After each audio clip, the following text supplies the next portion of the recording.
كفوا أحد. ونشهد أن سيدنا ونبينا وحبيبنا وبشيرنا ونذيرنا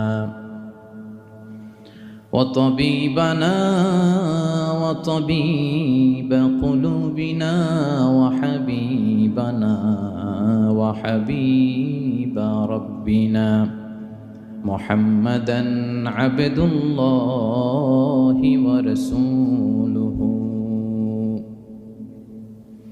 أرسله بالحق بشيرا ونذيرا وداعيا إلى الله بإذنه وسراجا منيرا.